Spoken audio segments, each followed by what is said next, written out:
రాష్ట్రంలో 50% మందికి కూడా రుణమాఫీ జరగలేదన్నారు బీజేపీ ఎమ్మెల్యే పాయల్ శంకర్. ఇక ఉద్యోగులు ఎదుర్కొంటున్న 317 జీవో సమస్యలపై చర్చ జరగాలని డిమాండ్ చేశారు. ఎస్సీ ఎస్టీ ఉపాధి అవకాశాలపై చర్చ పెట్టాలన్నారు. సభ 30 రోజులు నిర్వహించి ప్రతిరోజు 0 అవర్ పెట్టాలన్నారు. ఇక రాష్ట్రంలో పెండింగ్ సమస్యలపై పూర్తిస్థాయి చర్చ జరగాలన్నారు. ప్రభుత్వం ఎక్కడా స్పష్టమైన హామీ ఇవ్వలేదన్నారు పాయల్ శంకర్. ఈ రాష్ట్రంలో రైతులు రుణమాఫీ గాక 50 నుంచి 60% మంది రైతులు ఈ ప్రభుత్వం గొప్పగా చెప్తున్నటువంటి రుణమాఫీ అది జరగలేదు. ప్రభుత్వం తప్పుగా స్టేట్మెంట్ ఇస్తున్నది. దాని మీద చర్చ జరగాల.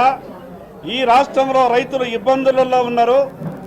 పండించినటువంటి పంటలకు కేంద్ర ప్రభుత్వం ఫసల్ బీమా అనే పథకం ప్రవేశపెట్టిన రాష్ట్ర ప్రభుత్వం దాన్ని అమలు చేయని కారణంగా ఈ రాష్ట్రంలో రైతులంతా కూడా నష్టపోయినరు.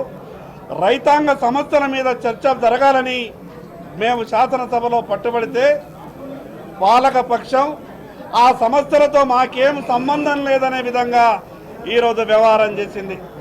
ఈ రాష్ట్రంలో ఉన్నటువంటి సమస్యలన్నీ కూడా సభలో చర్చకు రావాలంటే ఈ సభ కనీసం ఒక 30 రోజులు సమావేశాలు జరగాలని చర్చ పెట్టినాం.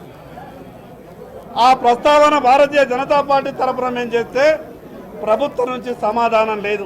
రాష్ట్రం వచ్చిన తర్వాత కూడా ఇబ్బంది గురి చేసేటటువంటి 317 జీవో మీద చర్చ జరగాలని మేము బీఎస్సీ సమావేశంలో ప్రతిపాదించిన ఆ విషయం గురించి ప్రభుత్వం నుంచి స్పష్టమైనటువంటి సమాధానం లేదు. మేము ఇన్ని అంశాలు ప్రతిపాదించినప్పటికీ ఈ విషయాల్ని చర్చ జరగాలన్నప్పటికీ ప్రభుత్వం నుంచి సరి అయినటువంటి సమాధానం లేదు.